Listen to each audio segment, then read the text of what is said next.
which, as you said, although the show came after Dallas, it was something that actually preceded Dallas in its development and in your mind. How were you able to revisit it? We had it in the drawer. It was a presentation. We had it in the drawer, took it out. The script? It wasn't a script. It was just a presentation.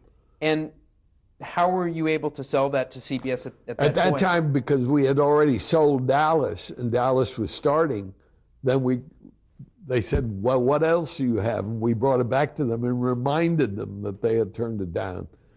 It may have been a different regime, I'm not sure.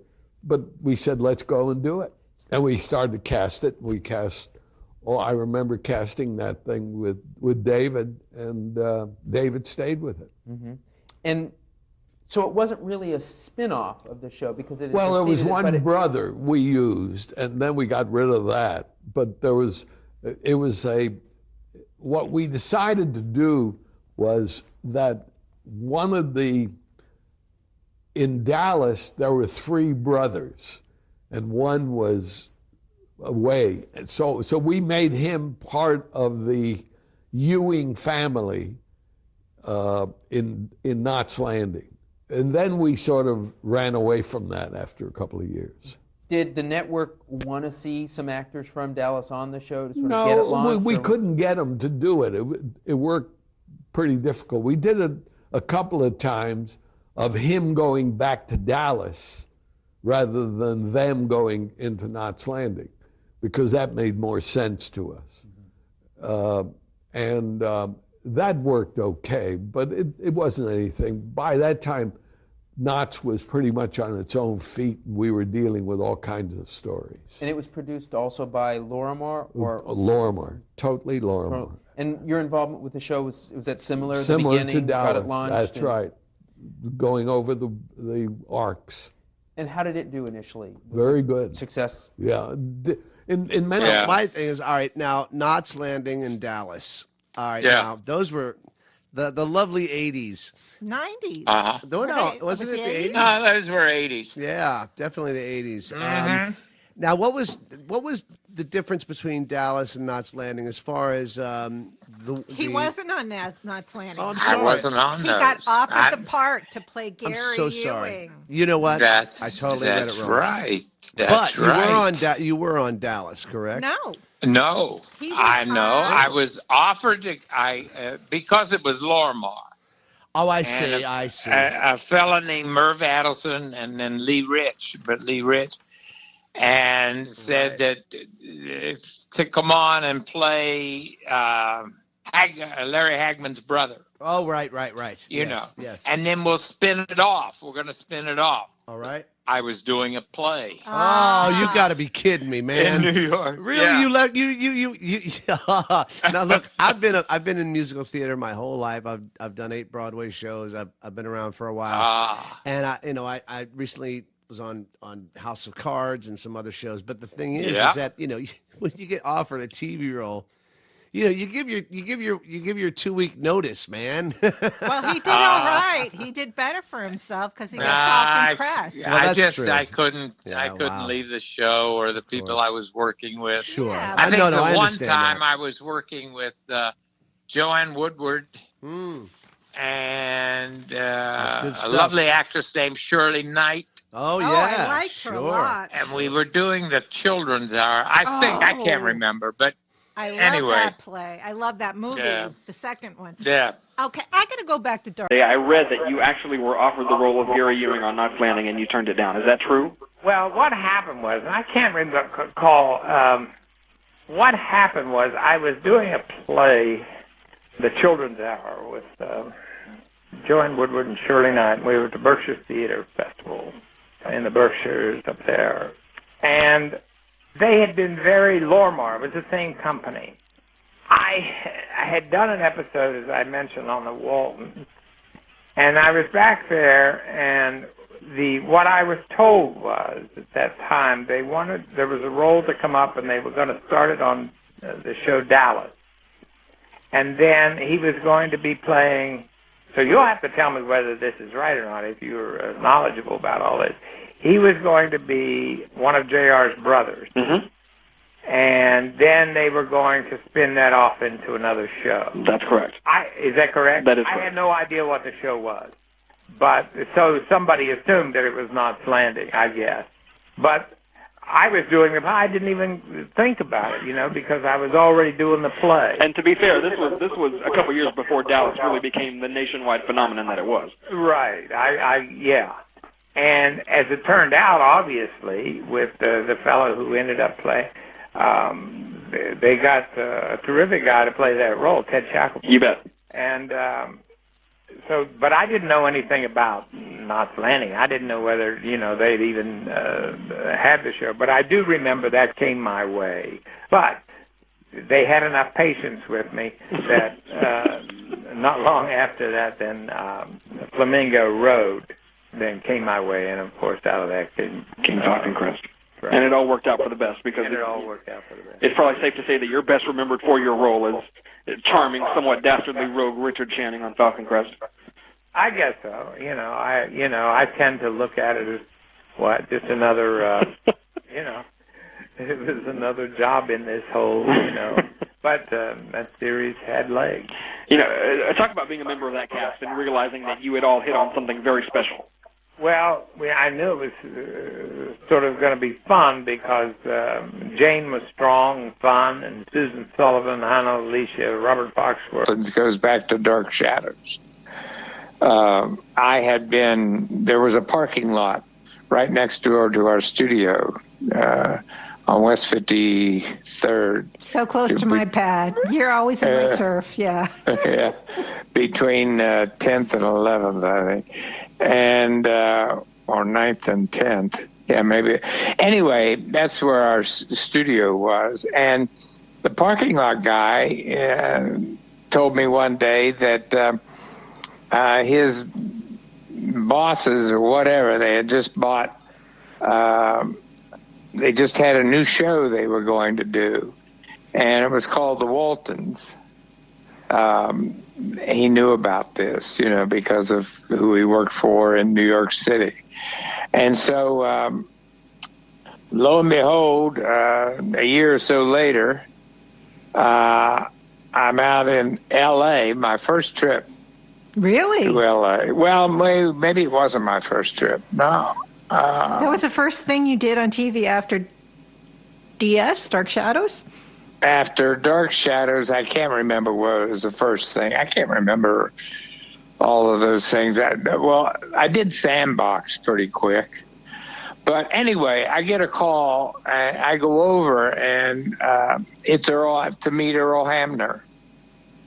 And Earl there was another guy there. His name was Robert Jacks. And so Earl, they put me in, they wanted me to do that episode. So I did that episode, and then, years later, I'm back in L.A. Doing a series just for a short period of time because I had something else I was going to do. It was called Flamingo Road. And did you do that? Anyway, Did you do it? I did Flamingo Road for about a season. I've been up in Boston doing a play, and a friend of mine, in the play with, but then a person from, I think it was CBS, came to see me, or NBC, whichever network, and came up to Boston and told me that they wanted me to do Flamingo Road. And the person I was in the play with, Jane Alexander, Jane says, "David, you've got to do that." So lo and behold, after that play ran over, I went out to L.A. to do Flamingo Road. Well, during one episode, we were shooting over Warner Brothers, and I'm on a sound stage, and who pops in to visit me is Earl Hamner. And Earl, and he says, we got a new show for you. And they had told me that this would be coming, and it's called Falcon Crest. So Earl was a writer and producer. Also, on Falcon Crest. Oh, he was on Falcon Crest as well? I didn't know that. Yeah, just for a while, but and so I went out and started my first scene after I finished what I was doing in LA. I went to New York. I waited about 2 weeks. I got a call from Lorimar Productions, and they said, come to I didn't even go to LA first. I went to Napa, where my first scene was with Jane Wyman. How was that? Yeah, well, that was wonderful. You got along great with her, didn't you? Yes. Got along just. And the best thing out of Flamingo Road was I made, some good friends, but that's what led to Falcon Crest. So I was there, and we knew Flamingo Road wasn't going to make it. So I met the man at, a couple of people, but the man who was responsible for the Waltons, Earl Hamner. And I met Earl, and we became very good friends. And it was through Earl that we also did Falcon Crest. But the people at Lorimar Productions, they're the ones that helped me out at that particular time. Merv Andelson, who ran Lorimar, was was a friend and a supporter, and he's the one that insisted that I do Falcon Crest. David, so you can't. I mean, I think I'm a firm believer in if you get a good director, a good script, good actors, good cinematography, you usually are going to have a winner. Yeah. Now, Hello? Hello, you still there? Yeah. Okay.